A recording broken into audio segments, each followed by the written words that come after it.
Non, ça a été un véritable combat d'arriver à faire comprendre qu'il y avait une place très spécifique de l'activité physique et sportive dans le champ de la cancérologie.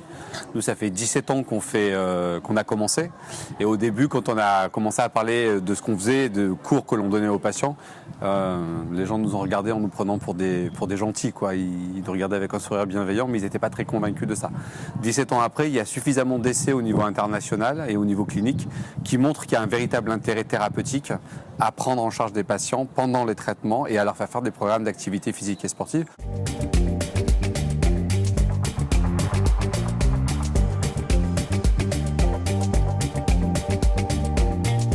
Le sport, on peut le dire, on peut ne plus avoir peur de le dire maintenant, c'est une thérapeutique, c'est un traitement qui est non médicamenteux, mais c'est un traitement et qui a des bénéfices reconnus pour améliorer des symptômes, pour lutter contre la rechute de manière efficace. C'est un vrai changement sur le symptôme principal qui est recueilli par tous les patients dès le début de la prise en charge de la maladie cancéreuse, qui est la fatigue. La fatigue, c'est un symptôme qui va être lié à la maladie et au traitement sur le déconditionnement physique. Et l'activité physique qui va être bien conduite, régulière, va permettre d'améliorer significativement la fatigue, là où le médicament n'a évidemment aucun impact. Et bien sûr, toute la dimension psychologique, la qualité de vie, l'amélioration du sommeil, moins d'anxiété, moins de dépression, une meilleure estime de soi, garder un lien social, le retour à l'activité professionnelle. Donc pour tout ça, oui, c'est pas que pour les symptômes cliniques.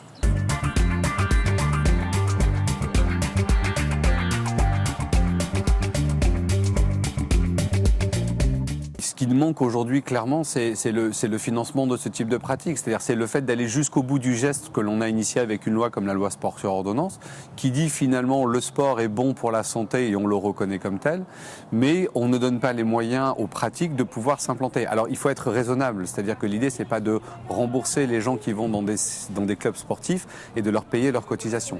Il s'agit de s'occuper de patients donc qui sont malades et de s'assurer que dans ces patients-là, les pratiques que l'on propose ont une visée thérapeutique, c'est-à-dire qu'elles ont une raison d'être parce qu'elles s'inscrivent de manière efficace dans un parcours, une stratégie thérapeutique. Nous, ce qu'on fait aujourd'hui depuis longtemps et ce qu'on fait aujourd'hui avec l'Institut de cancérologie de l'Ouest, c'est d'apporter une pratique qui a fait ses preuves et qui s'inscrit clairement dans un parcours d'une stratégie thérapeutique dont le but du jeu est d'aider les gens à pouvoir guérir de leur cancer. Et ça, aujourd'hui, ça devrait être remboursé par la sécurité sociale.